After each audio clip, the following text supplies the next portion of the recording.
Merhaba, bienvenidos al canal. Vamos a iniciar el resumen de las noticias sobre Turquía y su región que hemos tratado hoy en Hispanatolia. Bueno, hablamos esta mañana de una noticia económica, la posible o más que probable plan del fabricante chino Chery, fabricante de marcas como la conocida Omoda, que justamente está introduciendo ahora en el mercado europeo para realizar inversiones importantes en Turquía. Lo comentaba en el día de ayer el presidente de Chery Internacional. Chery es una compañía china estatal de fabricante de vehículos. Como decíamos, Zhang Guibin, presidente de Chery Internacional, lo comentaba ayer durante un evento en la ciudad china de Wuhan, hablando sobre los planes de la compañía para su expansión para su desembarco más bien en Europa. Y señalaba el presidente de Chery Internacional aquellos países donde la compañía china planea instalar fábricas para abastecer al mercado europeo. Bueno, pues entre esos países, que ya figuraba España e Italia, también se menciona Turquía en la última presentación. Y de hecho, ya parece ser que durante el pasado mes de septiembre ya hubo contactos más que importantes entre justamente el propio Weibing, el presidente de Chery Internacional, y las autoridades turcas. ¿A qué nivel? Pues a nivel más alto, a nivel top, a nivel de que hubo una reunión en Estambul entre el presidente de la compañía, Weibing, y el presidente turco Tayyip Erdogan. Una reunión en la que además también estuvo presente el ministro de Industria y Tecnología de Turquía, Mehmet Fatih Kacir. Por ahora no está claro dónde estarían las fábricas o las fábricas que se instalase en territorio turco, tampoco de qué plazo estamos hablando, en qué fecha se construiría, ni qué modelos se fabricarían. Es decir, si puede ser que se fabricasen modelos de la marca Omoda o de otro tipo de marcas. Aunque sí que es verdad que Omoda es una de las más famosas. Bueno, por ahora, ¿qué obstáculos o qué está impidiendo que no se concrete al 100% esos planes de Chery para esas inversiones en Turquía? Pues habría principalmente, apunta la prensa turca, dos obstáculos. Por un lado, Chery parece ser que tiene ciertos desacuerdos con las autoridades turcas sobre dónde estaría la ubicación de esa futura planta de producción de sus automóviles. Y por otro lado, parece ser que la compañía china también está pidiendo a las autoridades turcas que haya cierto tipo de exenciones para los vehículos de combustión interna, que son los que en principio planea producir en esa planta futura. Exenciones que ya existen para vehículos híbridos y 100% eléctricos, pero la compañía quiere que también se beneficie su empresa de ciertas exenciones fiscales. Bueno, Chery ahora mismo, según los últimos datos, vendió el año pasado más de 40.500 coches en Turquía. En lo que va de año, ya ha superado esa marca con creces, ya superaba en septiembre las 48.000 unidades. Y sin duda esta es una muy buena noticia que va a repercutir tanto en el mercado turco como a la vez, como decíamos, en el mercado europeo. Y que se suma a otras noticias como por ejemplo el reciente anuncio de otra gran marca de fabricante de coches de China. De hecho, hablamos de BYD, que es el mayor fabricante de coches eléctricos del mundo, que anunciaba hace pocos meses una inversión de 1.000 millones de dólares en Turquía, en este caso para construir no solo una planta de producción de sus vehículos, sino también un centro de investigación y desarrollo, que en este caso sí tiene fecha y planea iniciar su producción, en el caso de la planta, para el año 2026. Y fuera de las noticias económicas, hablar de una noticia que hemos publicado a última hora de hoy, pero que ha llevado su tiempo porque es una noticia muy amplia, con muchísima información. Tenéis, como siempre, toda la información en nuestra web, en mispanatele.com, y hablamos de las últimas informaciones sobre el caso del asesinato de la pequeña Narin Guran, de esa niña de 8 años que desaparecía el pasado 21 de agosto en Diyarbakir, en el sureste de Turquía, en un pequeño pueblo de esa provincia, y que aparecía finalmente su cuerpo en un río oculto tras haber sido asesinada, tras haber sido estrangulada el 8 de septiembre. Bueno, ¿cuáles son las últimas noticias? Tenéis toda la información, como decíamos, en la noticia que hemos publicado A última hora ya decimos porque ha habido que recopilar muchísima información. De hecho, incluso seguramente hay cosas que se nos han quedado fuera porque había muchísimo y hay muchísimo que contar sobre cómo va avanzando la investigación y sobre los nuevos detalles que se van conociendo. Bueno, como decíamos, tenéis toda la información en la web y lo que vamos a hacer es tratar de hacer un resumen al menos de los principales datos y de las principales informaciones que han ido saliendo sobre sobre el crimen de esta niña, que como sabéis ha tenido vilo Turquía, también ha sido una de las noticias más leídas en nuestra web, también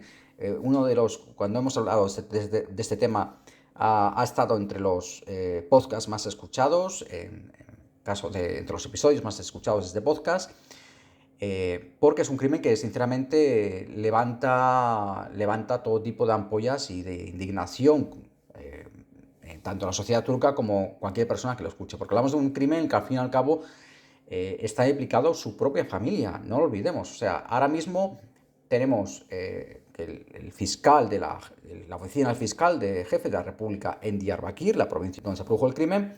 ya ha completado digamos, el pliego de acusaciones para presentar ante tribunal. Es un documento de 12 páginas, con lo cual imaginaros, tratar de resumir todo eso. Y lo que empieza pidiendo la Fiscalía en ese pliego de acusaciones que va a presentar ante el tribunal, que ahora tiene que aceptarlo e iniciar el proceso judicial, es nada menos que cadena perpetua incondicional, es decir, lo que se llama cadena perpetua agravada en algunos países, que no existe esa figura, por ejemplo, en España, pero en otros países sí. Lo que quiere decir es que es una cadena perpetua sin posibilidad de libertad condicional, es decir, son personas que si son condenadas van a entrar en la cárcel y no van a poder salir nunca. Hasta ahí es el nivel de los crímenes que se están o que se van a juzgar relativos al asesinato de Narín. Una condena que va a pedir el fiscal, en concreto para 4 personas. Esta condena a cadena perpetua sin posibilidad de libertad condicional. Y ahí va lo más grave del asunto, porque hablamos de que esas 4 personas, 3 son familiares directos, muy directos de la niña. Hablamos de su madre, de Yüksel Guran. Hablamos de uno de sus hermanos mayores, Enes Guran, de 18 años de edad, que estuvo entre los sospechosos desde los primeros días de la desaparición de la niña. Y hablamos de su tío, Salim Guran, que si recordáis de otros podcasts, o si no de haberlo leído en nuestra web, Salim es el tío de Guran, el tío de Narín Guran, el tío de la niña, es el hermano de su padre y se cree, o al menos ahora mismo la acusación es esa, que está encausado como el principal sospechoso, el autor material, digamos, del asesinato, mientras que el resto de personas, directamente como puede ser la madre de la niña o su hermano, estarían acusados de colaborar o cooperar en ese crimen. Y habría una cuarta persona para la que la Fiscalía pide cadena perpetua sin posibilidad de libertad condicional, que sería Nevzat Bakhtiar, que en este caso no es un familiar, es un vecino del pueblo, pero que era un trabajador de su tío Salim, del tío de la niña, de Salim, y que fue a este trabajador al que su tío, una vez cometió supuestamente el crimen, entregó el cuerpo a este tal Nevzat Bakhtiar, este vecino y empleado suyo, para que se deshiciera de él. Entregó el cuerpo de la niña para que finalmente lo arrojase en un río. Según las confesiones, las declaraciones de Nevzat Bakhtiar, que parece ser que ha estado colaborando con la justicia con intención de rebajar su pena, aceptó deshacerse del cuerpo de la niña por amenazas. Los que le conocen, los testimonios de personas que le conocían, te aseguran que por amenazas quizás, pero también por dinero, por unos 200.000 euros que recibió a cambio digamos, de colaborar en el crimen de ocultar el cuerpo de la niña. Bueno, como decíamos en otro episodio anterior, también en nuestra web, ahora mismo la investigación sabe exactamente dónde estaban, a partir de las señales de los teléfonos móviles, saben exactamente dónde estaba en el momento del crimen y en las horas previas y posteriores cada uno de los implicados. Y lo que dice el pliego de la Fiscalía, la investigación que se ha llevado a cabo, es que esos 4 acusados principales, su madre, su hermano, su tío y este individuo que fue quien arrojó al río, estaban en la misma vivienda en el momento del crimen. Es decir, que tuvieron que participar en el mismo, de alguna forma, aunque fuera encubriéndolo. Porque el hecho es que el crimen ha estado rodeado de mentiras. La investigación ha estado rodeada de mentiras y la búsqueda previa, cuando la niña se da por desaparecida, ha estado rodeada de mentiras. Y mentiras de la familia, mentiras que ha ido contando la familia para intentar evitar que se descubriese el cuerpo y para intentar despistar a los investigadores.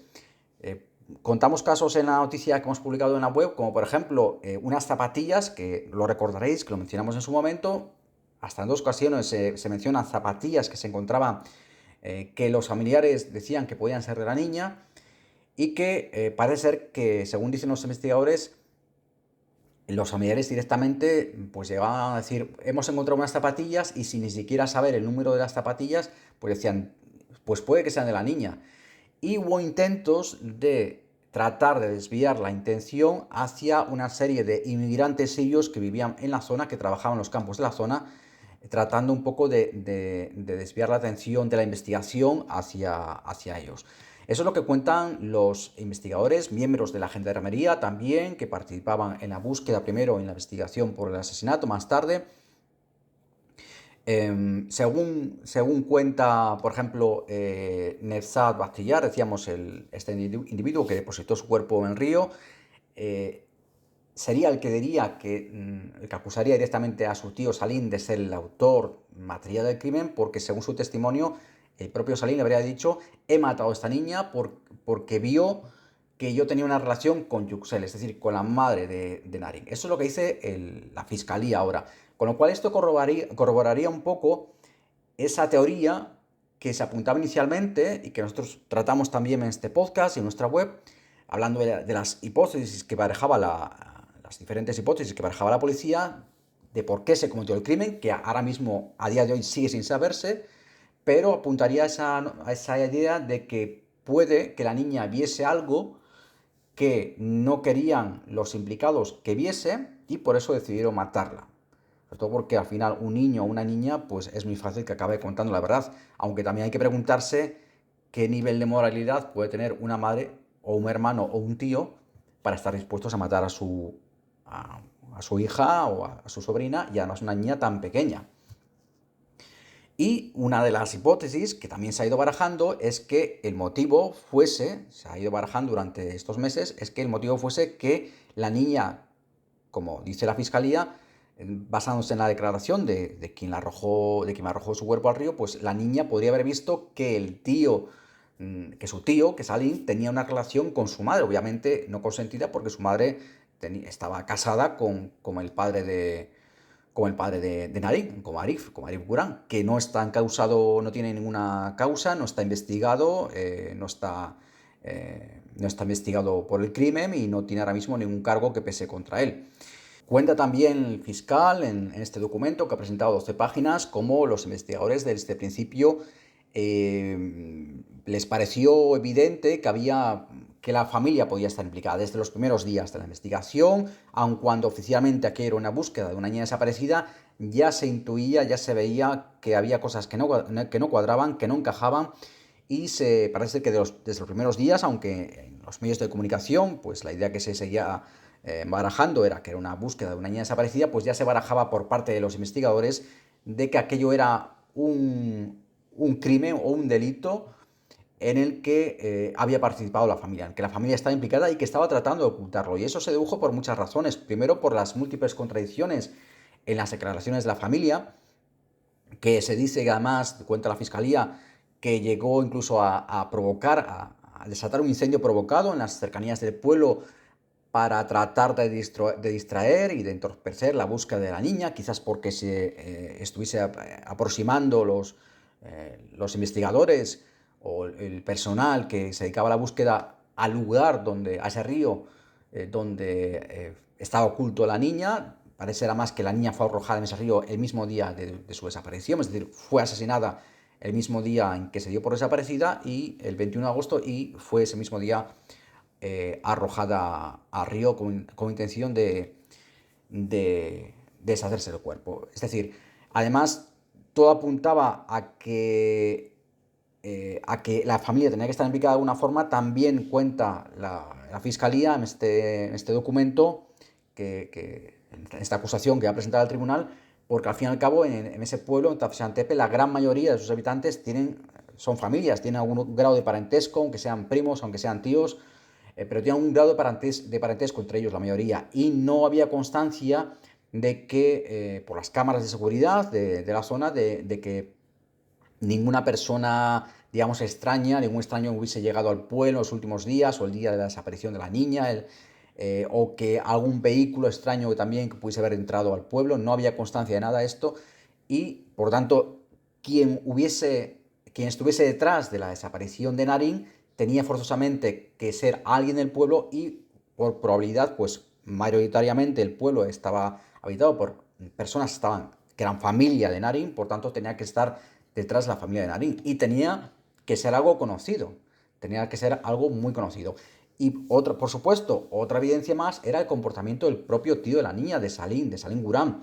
que los investigadores, lo menciona también el fiscal en su acusación,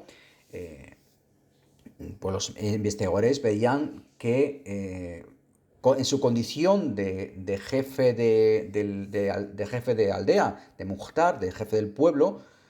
pero también como cabeza del clan familiar, porque era quien gestionaba las tierras de la familia, precisamente también por su condición de jefe de aldea,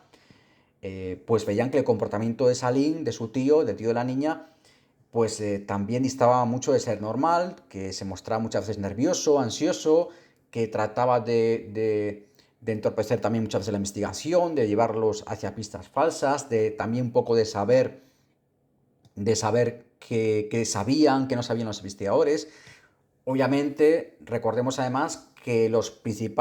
cuatro principales acusados, para los que la Fiscalía pide ahora cadena perpetua sin posibilidad de libertad condicional, también borraron todos ellos, tras el crimen, todos los mensajes y todos los registros de llamadas y todos los audios de WhatsApp de sus teléfonos móviles, sin que ninguno de ellos pudiera dar una justificación clara, razonable de por qué lo habían hecho. Borraron todos los mensajes y registros de llamadas y mensajes de WhatsApp y audios de WhatsApp después del día de la desaparición, que ya sabemos que fue el día del crimen. Lo hicieron no solo estos cuatro acusados principales, sino también otros miembros de la familia de Narín. Recordemos que hay más de una docena de miembros de la familia de Narín con cargos acusados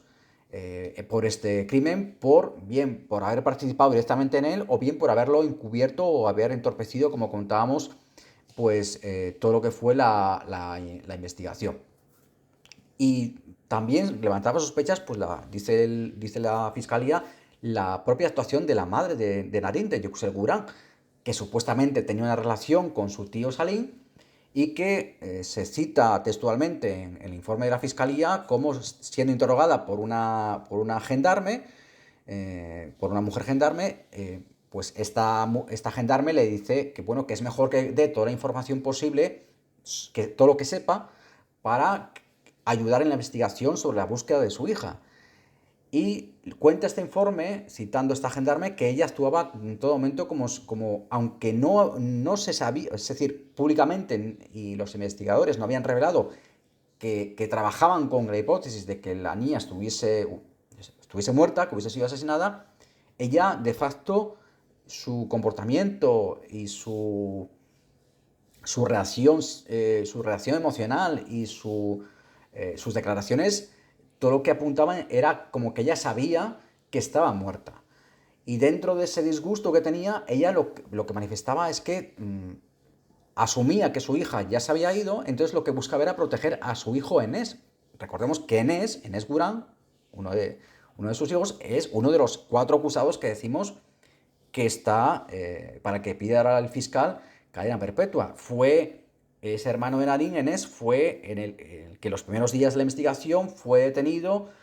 porque se encontraron marcas de dientes de una mordedura en uno de sus brazos y se atribuyó a que podía haber sido debido a una posible pelea con la niña en la que hubiese tratado a la niña de defenderse de una agresión, quizás. Entonces parece ser que la madre continuamente preguntaba, bueno, vale, yo quiero que encuentre a Narín, pero actuando como si ella supiese ya que estaba muerta, Pero ella constantemente preguntaba como qué podía hacer ella por su hijo Enes, qué podía hacer ella por Enes. Era un poco la obsesión de la madre, con lo cual eso también daba muchas pistas a los investigadores sobre que, a ver, aquí hay algo que no cuadra. ¿Por qué actúas como si supieras que tu hija está muerta cuando no lo sabes? O sea, no hemos dicho nada. ¿Y por qué quieres tratar tanto de proteger a tu hijo Enes? No sabemos todavía tampoco qué papel tuvo Enes ciertamente en el crimen. También tengámoslo en cuenta. Dentro de las declaraciones contradictorias de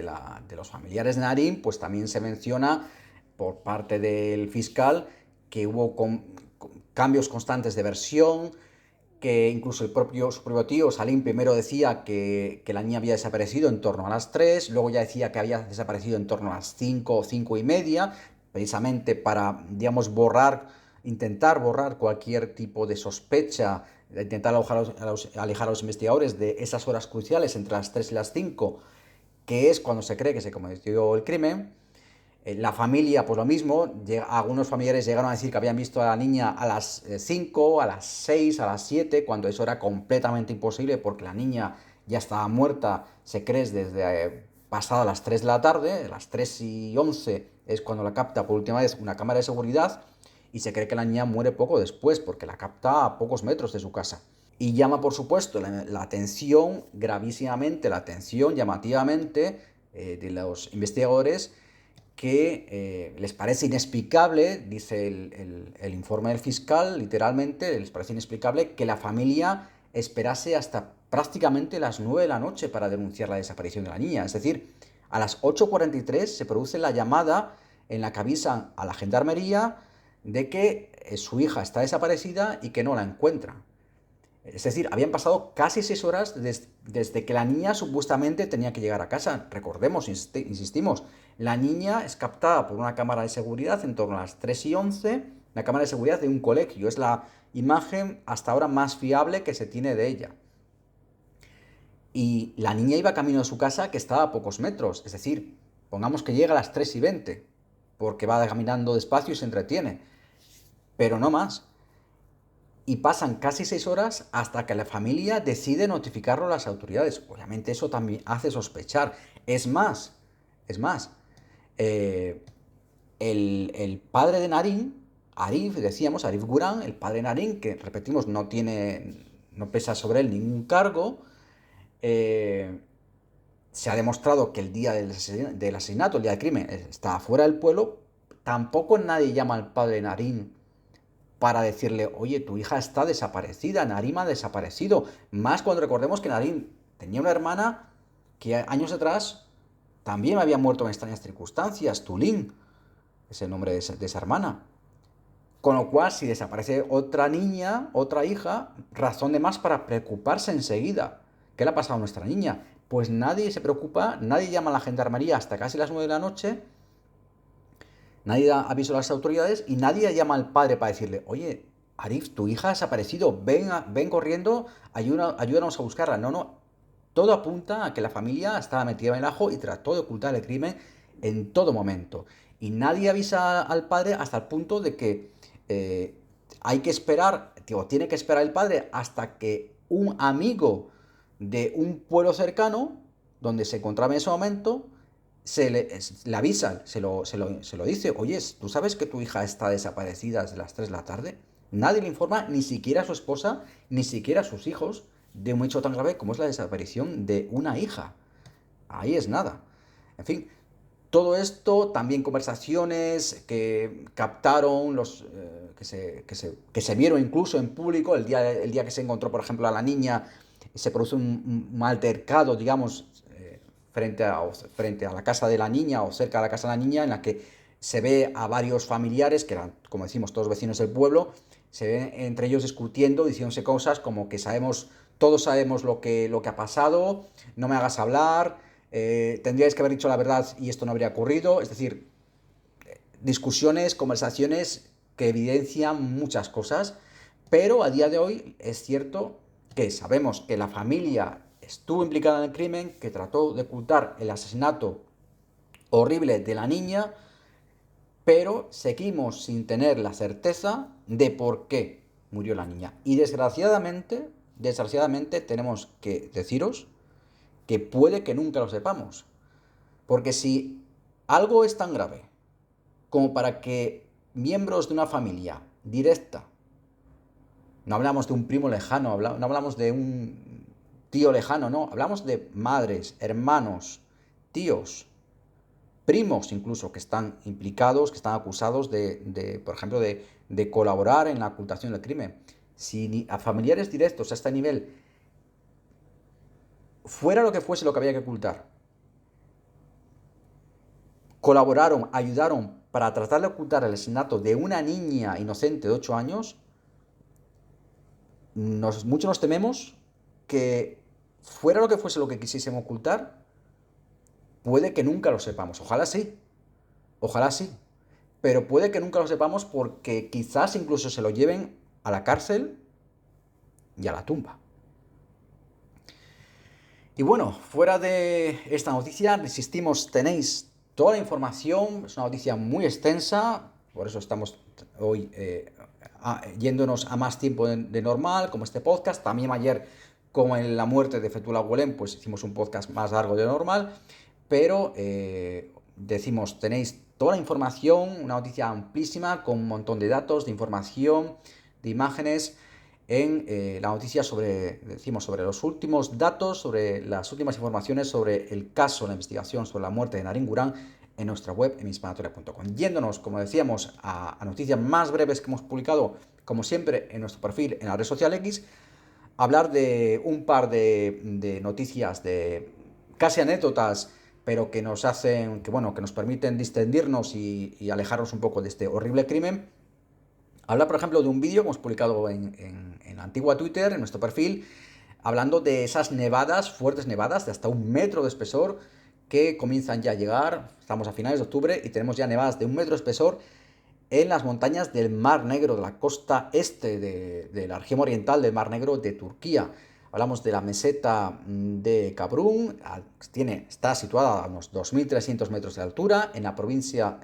de Rize, en la costa oriental del Mar Negro de Turquía, y donde pues tenemos unas nevadas inmensas. Tenéis el vídeo, que es a la vez precioso y que es a la vez, pensando en la gente que tiene que soportar esas condiciones, alarmante. Tenéis el vídeo de cómo de las nevadas inmensas, 1 metro de espesor, carámbanos de 50 o 70 centímetros colgando de los tejados de las casas, y por supuesto pues creando muchas dificultades para la gente que vive en la zona y también para el ganado que vive en la zona.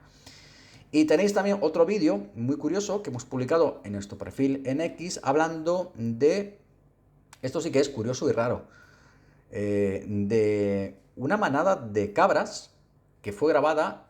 a las afueras de Estambul. Hablamos de una manada de aproximadamente una decena de cabras que parece ser que se escapó de su propietario en los campos de los alrededores. Esto ocurrió en Arnavutköy, al norte del lado europeo de Estambul, ya a las afueras, como decimos, de la ciudad, y parece ser que una manada de cabras se escapó, y los testigos que vieron aquello no se podían creer que cuando vieron a ese grupo de cabras subidas al tejado de un edificio en construcción en la zona, un edificio pues que tenía varias, 3, 4 plantas de altura, y ya estaban subidas. Sabéis que las cabras suben a cualquier sitio, pues ahí estaban esta manada de cabras subidas al tejado nada menos de este edificio en construcción en Arnavutköy, en las afueras de Estambul. Un vídeo que se ha hecho además, por supuesto, como no podía ser menos, viral en las redes sociales en Turquía. Y hasta aquí este resumen. Recordad que tenéis más información en hispanatoria.com y en nuestro perfil en la red social X. Si te ha gustado este contenido, dale por favor un like y suscríbete para no perderte los próximos episodios.